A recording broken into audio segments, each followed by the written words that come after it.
Magandang umaga po sa inyong lahat. Narito na ang lagay ng ating panahon ngayong araw man ng Lunes, May 20, 2024. Sa ating latest satellite images, ang shear line pa rin o yung bangga na mainit at malamig na hangin na magdadala ng mga pagbulan partikular na sa may bahagi na extreme northern Luzon. Ito yung area ng Batanes. Habang sa nalabing bahagi ng ating bansa sa pag-iral pa ng easterlies, magdadala ito ng mga localized thunderstorms paliting sa hapon hanggang sa gabi. Asahan pa rin natin sa malaking bahagi ng ating bansa ang malaking tsansa ng mga pulupulong pagkulan, pagkidlat, pagkulog. At posible pa rin yung medyo mainit na tanghali natin kaya iba yung pag-ingat pa rin ang kinakailangan. Samantala, as of this morning, wala pa rin tayong minomonitor na anumang low pressure area sa loob at labas ng Philippine Area of Responsibility. Bagamat ngayong buwan nga ng Mayo, posible pa rin na may mabuo na at least na isa na bagyo na maaaring mabuo papasok sa loob ng Philippine Area of Responsibility.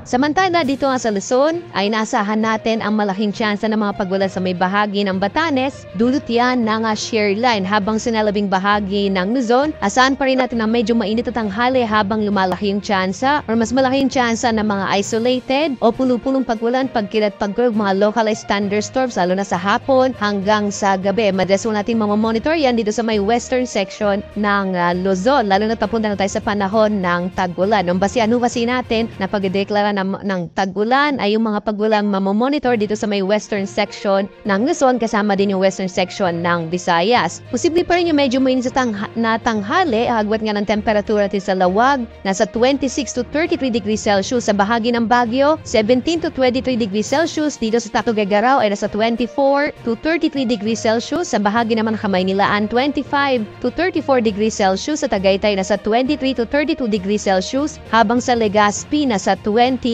to 33 degrees Celsius.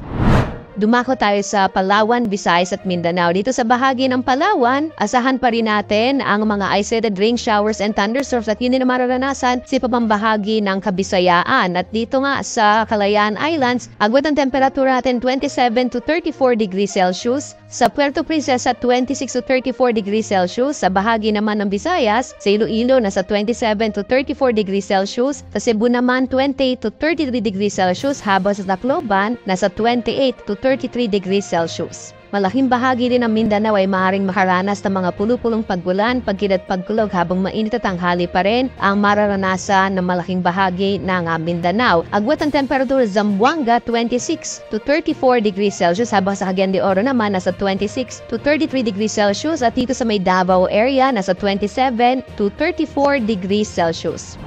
At ngayong araw nga ng Lunes, wala pa rin tayong nakataas sa gale warning kaya ligtas namang pumalawat ang mga sakyang pandagat kahit yung maninit ang mga bangka sa mga baybayin ng ating bansa. Bagamat nagbibigay tayo ng babala kapag meron tayong mga thunderstorms, maring biglang lumakas yung araw ng karagatan. Kaya iba yung pag-iingat pa rin po sa ating mga kababayan na naglalayag sa ating mga karagatan.